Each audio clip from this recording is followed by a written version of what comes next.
Are you ready for a fabulous February? I think we have found it.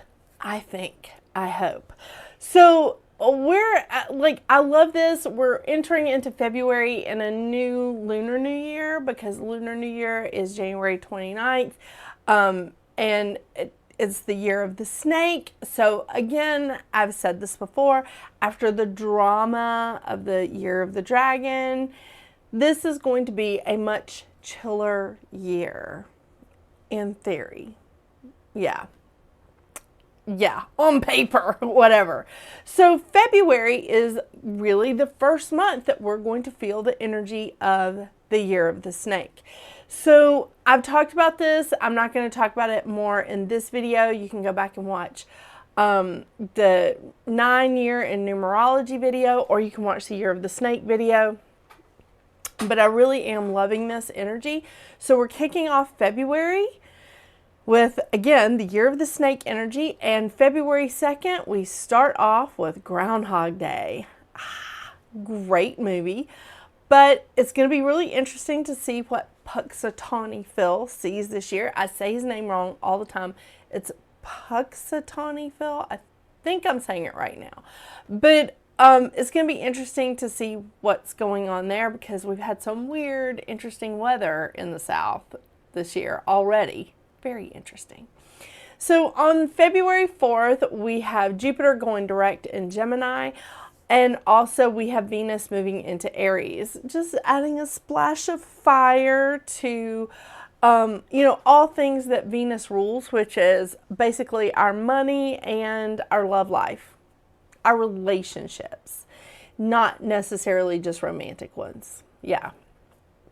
On the 12th, we have a full moon in Leo that hits its peak at 8:53 a.m. Eastern Standard Time.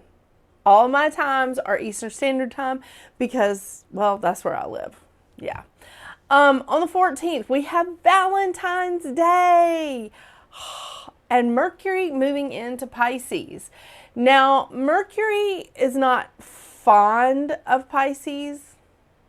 Really not a happy place for Mercury.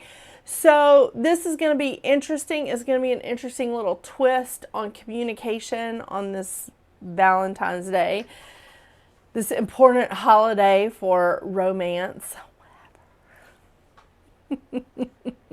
I know, I'm such a romantic, right? On the 18th, we have the sun moving into Pisces, joining quite the party in Pisces, by the way. Sorry, there's a hair tickle on my face. On the 23rd, we have Mars going direct in Cancer. On the 27th, we have a new moon in Pisces that hits its peak at 7:45 p.m. Eastern Standard Time. And I just want to say, this is quite the little party in Pisces this month. It is. But having Mars go direct from the 23rd until March 1st, this is our small window when we have all the planets direct. Now, planets in retrograde are not a bad thing. It is a time for us to enter the re-season, like I like to call it, where we reevaluate, we redo, we fill in the blank. Whatever you need to do, you reassess. And I think that this is the perfect year for us to not see a huge window of opportunity where all the planets are direct at once. 9 is all about rebirth. It's about living through some endings so that we can have some new beginnings, coming to a conclusion, because we are in a 9-year. And I think that, again, with the year of the snake, I've talked about this in other videos. I'm not going to go in a lot of detail here. But I think that this is a kind of a good year for us to not have this huge gap between retrogrades, between planets being in retrograde. Sometimes we'll have as much as 4 months of planets or 3 months of planets that are all direct at one time. But this year we don't. We just have a very small window just from the 23rd of February until March 1st.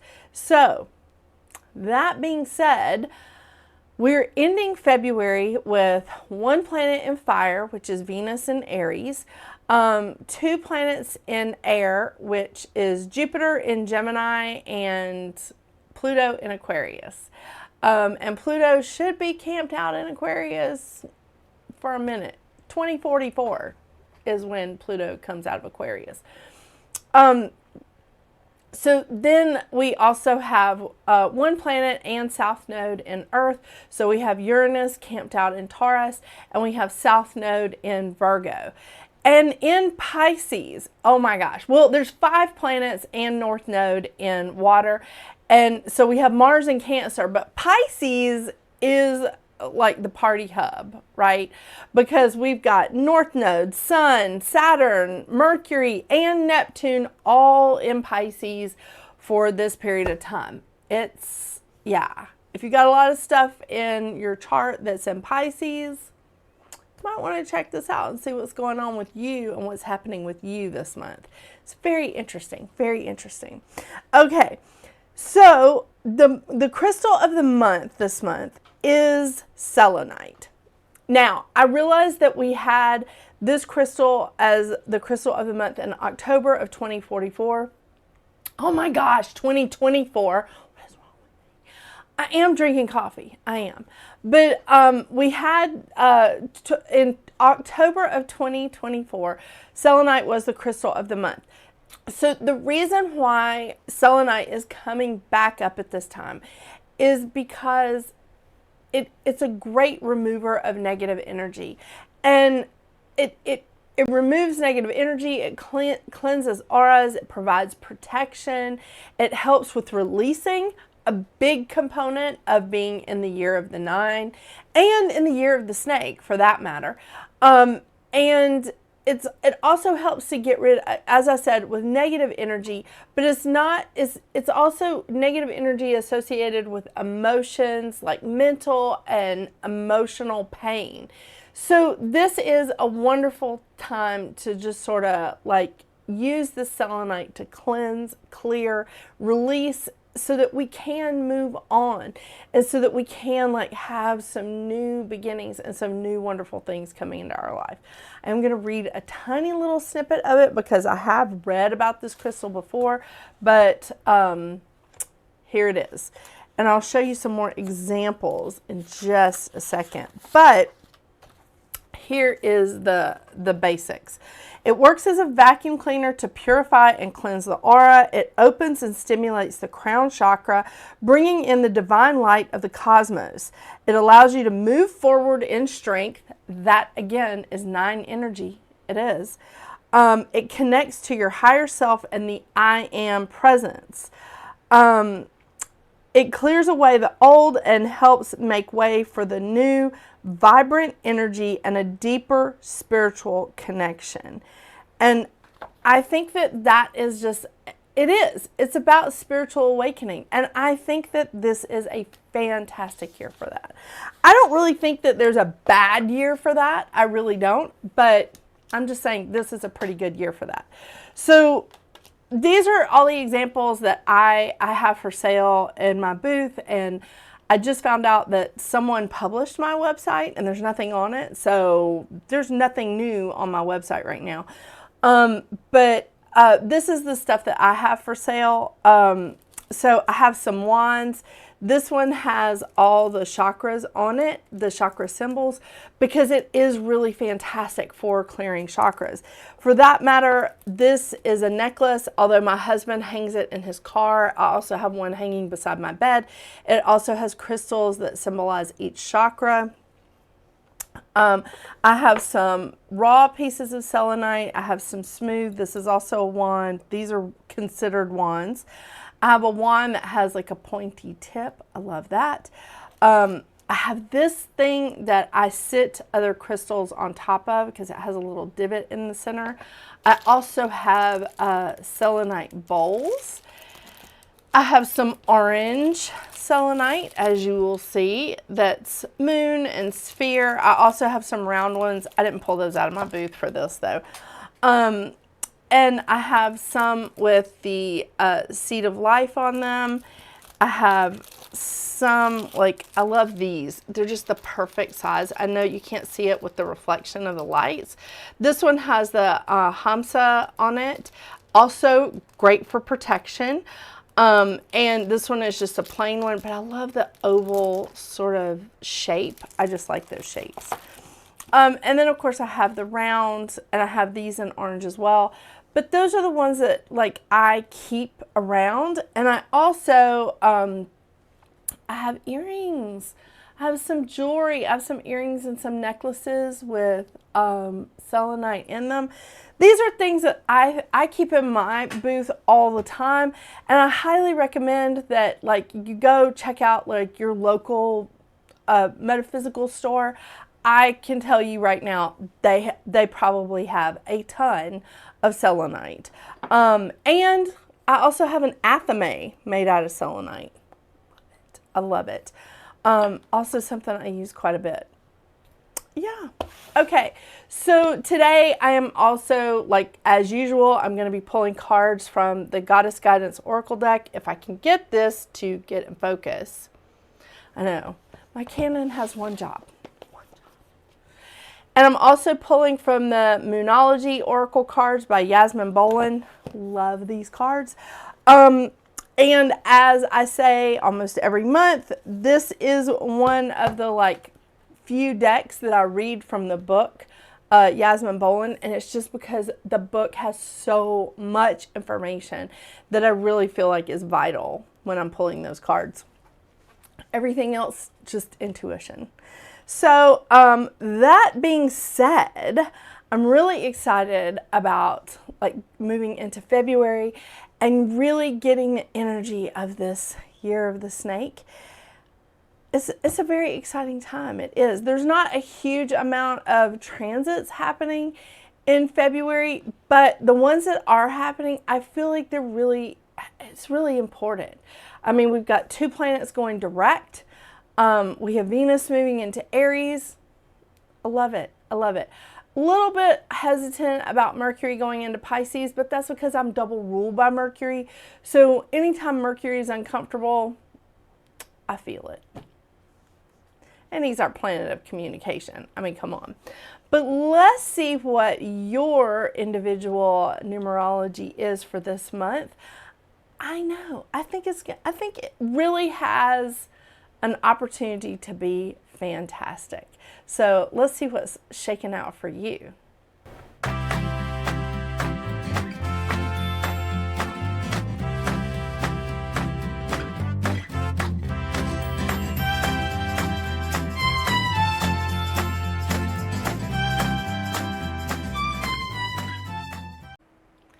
Hello, Life Path 3, February.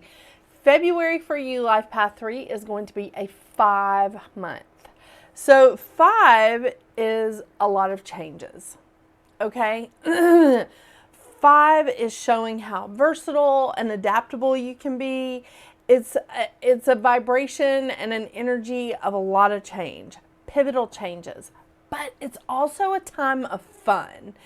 It's that fun, passion, like, energetic feeling. And I think that it's also, like, a time of, like, being really social.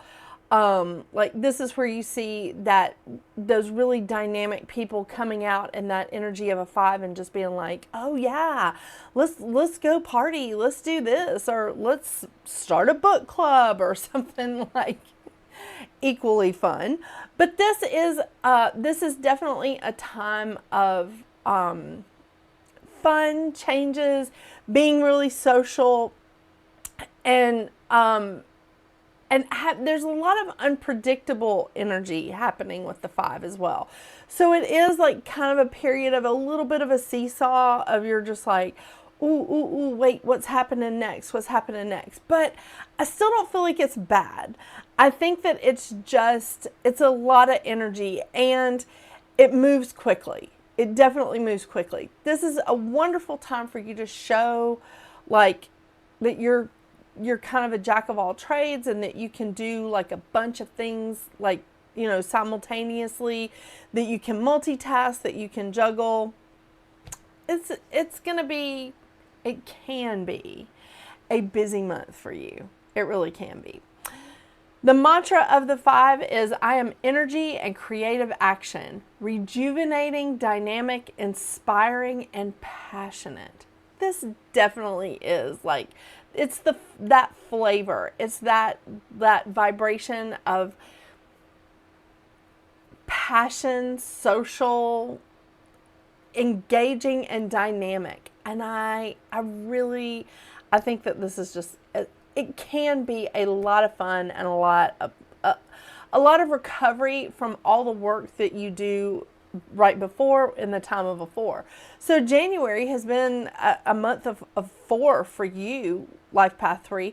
So that means that you've been in a lot of work in January. So February is going to be a little bit of frivolity and a little bit of lightening that load. Kind of like it. The lesson of the 5 is to harness your energy like any successful athlete so that you have the freedom to go beyond your limitations. Now that does bring us to some shadow sides here. So the shadow sides of 5, of the energy of the 5, is difficulty harnessing your energy. Difficulty in just saying, okay, I need to pace myself a little bit better. I need to say, all right, we're not going to use up all the energy at once in like the first week of February. Okay.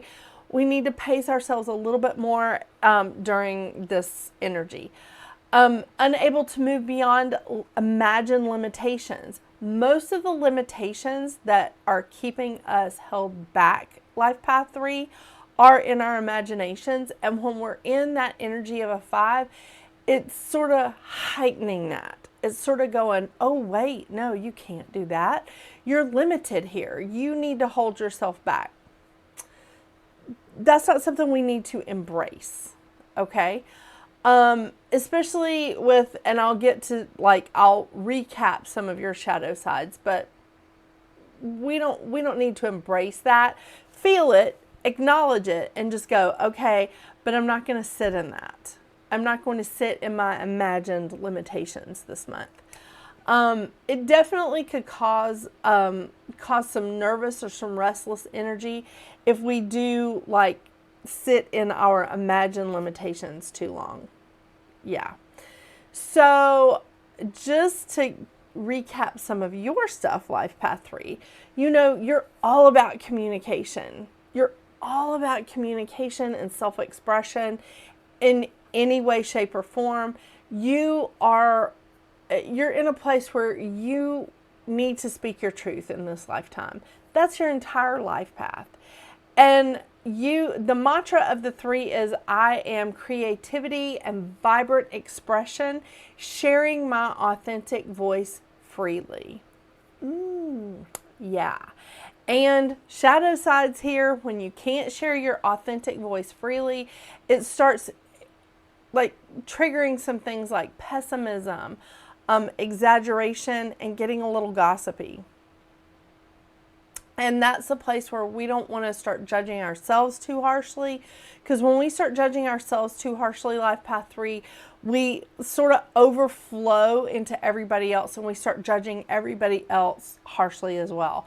So those are just things to watch out for in this month, in February, with that vibration of a 5, because if you're having a hard time harnessing your energy, you could sort of shoot off the chains a little bit and run out of steam before the end of the month. And this isn't a long month. This is a short month, right? And if you imagine too many limitations on yourself, it's really going to inhibit you from speaking your truth or communicating openly. So keep that in mind this month. Yeah. And watch what Mercury's doing. I mean, even if you're not ruled by Mercury, even if you're not a Virgo or a Gemini in your top 3, sun, moon, or rising, you are all about communication. So you always need to pay attention to what Mercury's doing. See where Mercury is in your chart. It might be beneficial to you. I mean, coming from the girl who is double ruled by Mercury, telling you. All right, let's see what advice cards we get for you here, Life Path 3.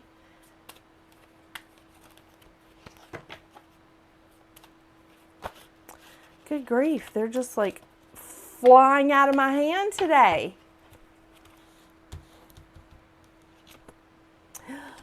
Mother Mary, expect a miracle. Have faith that your prayers have been heard and are being answered. Have faith that your prayers have been heard and are being answered. That would be a pretty phenomenal February, wouldn't it? I know I like to use a lot of alliteration. So, phenomenal February, fabulous February, fun, funky February. Okay, I'll stop. And 5. It's a fun, funky February with a 5 vibration. Now that's a lot of alliteration.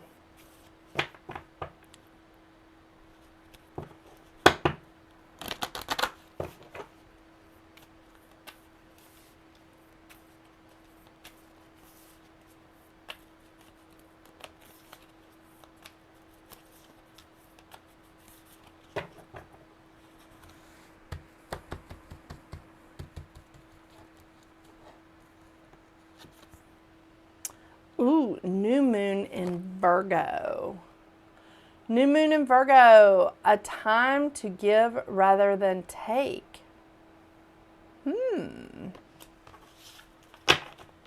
All right, let's see what the book says.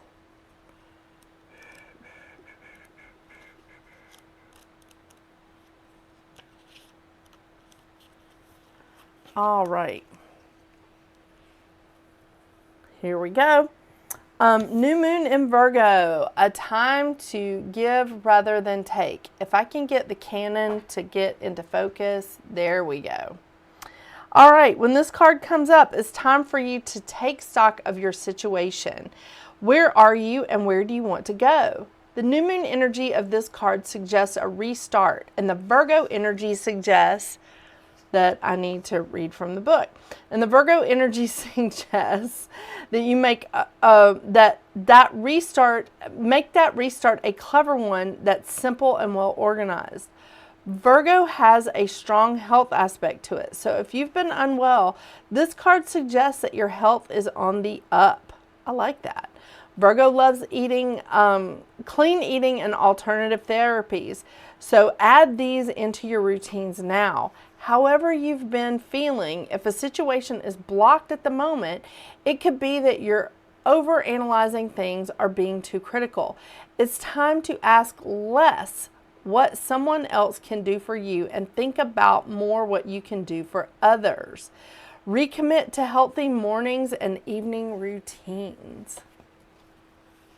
Well, that's a big change, like recommitting to healthier eating and routines. I like it.